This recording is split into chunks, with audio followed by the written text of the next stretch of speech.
அஸ்ஸலாமு அலைக்கும், welcome back to Mmshaandkitchen. இன்னைக்கு நம்ம என்ன ரெசிபி செய்ய போறோம்னா ரோசி குலாப் ஒரு ரெஃப்ரெஷிங் ட்ரிங்க் ரெசிபி தான் நம்ம இன்னைக்கு செய்ய போறோம். அதுக்கு முன்னாடி நம்ம சேனல் சப்ஸ்கிரைப் பண்ணலாம், மறக்காம சப்ஸ்கிரைப் பண்ணிக்கோங்க. பக்கத்தில் இருக்க பெல் ஐகானை கிளிக் பண்ணிக்கோங்க. ஃபர்ஸ்ட் அதுக்கு நான் சப்ஸா சீட் 3 டேபிள் ஸ்பூன் எடுத்திருக்கேன். அதில் நம்ம தண்ணி ஊற்றி நல்லா ஊற வச்சிடலாம்.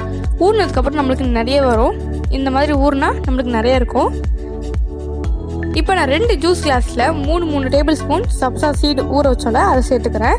நிறைய சேர்த்துக்கோங்க, அப்போ தான் நம்மளுக்கு நல்லாயிருக்கும், கூலிங்காகவும் இருக்கும் பாடி இப்போ நான் 1 பிஞ்ச் அளவு சால்ட் சேர்த்துக்கிறேன் 2 கிளாஸ்லேயும். பாதி லெமன் சேர்த்துக்கலாம். சீட்ஸோடையே சேர்த்துக்கோங்க, அப்போ தான் நல்லாயிருக்கும். உங்களுக்கு லெமன் பத்தலைன்னா இன்னும் கூட சேர்த்துக்கலாம். நான் பாதி லெமன் சேர்த்துருக்கேன். இல்லை நான் 1 லெமன் யூஸ் பண்ணியிருக்கேன். இப்போ நல்லா மிக்ஸ் பண்ணிடலாம்.